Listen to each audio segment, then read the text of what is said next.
Assalamualaikum warahmatullahi wabarakatuh. Halo semuanya, perkenalkan nama saya Rifki Hakim. Sini saya akan menjelaskan mengenai apa itu STP dan contoh pada penerapannya.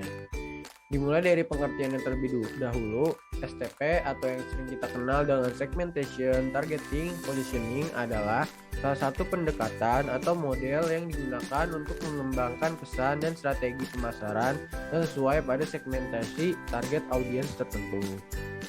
Pada model pemasaran ini dikenal sebagai salah satu yang paling efektif dan populer digunakan hingga saat ini.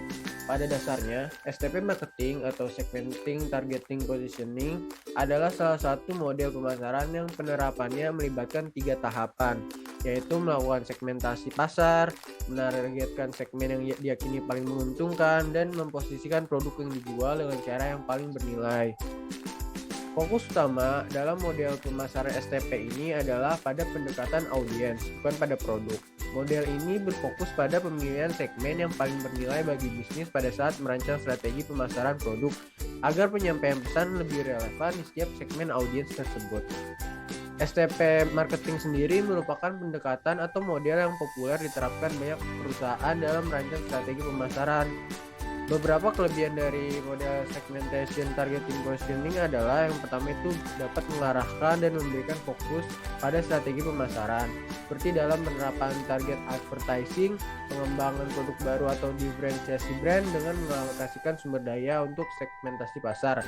Yang kedua, dapat mengidentifikasi peluang pertumbuhan pasar dengan melihat pelanggan baru dan penggunaan produk. Yang ketiga, dapat mencocokkan sumber daya perusahaan yang efektif dan efisien untuk menargetkan segmen pasar yang menjanjikan return on marketing investment yang lebih besar. Seperti yang dijelaskan sebelumnya, untuk menerapkan model STP ini, kita bisa melakukan 3 langkah. Yang pertama, dimulai dari segmentasi pasar. Pada tahapan segmentasi pasar ini dilakukan dengan membagi pelanggan menjadi kelompok orang dengan karakteristik dan kebutuhan yang sama.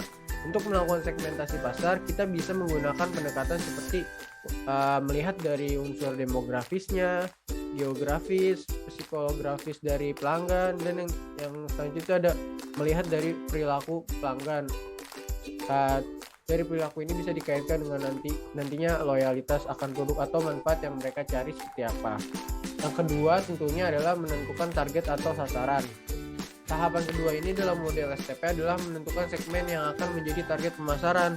Untuk melakukan ini, ada beberapa hal yang kita harus pertimbangkan seperti ukuran, seberapa besar segmentasi pasar tersebut dan potensinya untuk tumbuh di masa depan.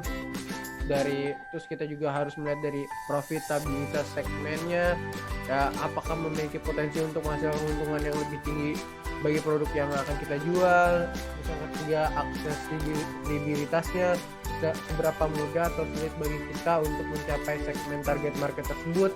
Dan terakhir adalah fokus pada manfaat dari produk kita, sehingga manfaatnya bisa diterima dengan pelanggan dan bisa menarik pelanggan agar lebih banyak.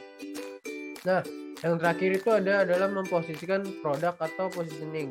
Tahapan positioning ini dapat diartikan menentukan bagaimana produk atau brand kita direpresentasikan dalam benak pelanggan potensial.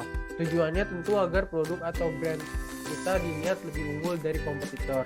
Itu sebabnya pada langkah terakhir dalam model STP ini, kita harus mengetahui bagaimana caranya agar dapat memposisikan produk kita untuk target segmen pasar yang paling menarik dan memiliki potensi keuntungan yang lebih besar tadi. Nah, setelah penjelasan dan cara menentukan STP yang tadi baru saya jelaskan, saya mau memberikan contohnya STP pada salah satu hotel di Bandung, yaitu Hotel Sheraton Hotel.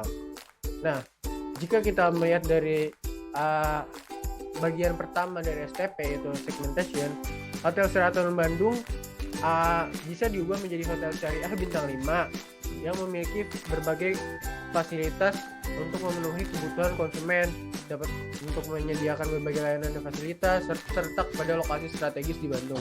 Hotel ini adalah hotel syariah yang memenuhi standar pariwisata halal MUI, terjamin keamanannya dan kualitasnya.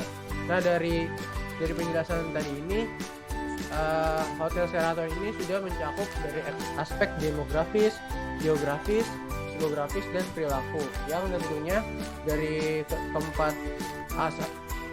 hal ini dapat menarik pelanggan lebih banyak. Yang kedua itu ada targeting. Kalau kita melihat dari Hotel Sheraton Bandung ini kita dapat menyimpulkan bahwa Sheraton Bandung dapat mengakomodasi pebisnis dan wisatawan lokal maupun internasional. Dengan menerapkan prinsip syariah lagi, karyawannya juga senantiasa akan mengusung kebudayaan Indonesia dalam beramah tamah secara profesional dan berkelas. Hotel ini juga bakal memiliki sistem yang memudahkan konsumen untuk mempermudah reservasi, check-in, dan check-out tidak hanya di Indonesia, tapi juga di seluruh cabang Hotel Sheraton. Kalau di bagian terakhir, positioning, Sheraton Hotel Bandung pasti menawarkan berbagai akomodasi dan fasilitas bintang 5 dengan standar syariah. Dengan akomodasi sayap bagian khusus perempuan dan khusus laki-laki yang terpisah, keamanan dan kenyamanan konsumen bakalan menjadi prioritas nomor 1 dari Hotel Sheraton Bandung. Nah, sekian penjelasan saya mengenai STP, pengertian dan contohnya. Kurang lebihnya mohon dimaafkan. Billahi taufiq wal hidayah. Wassalamualaikum warahmatullahi wabarakatuh.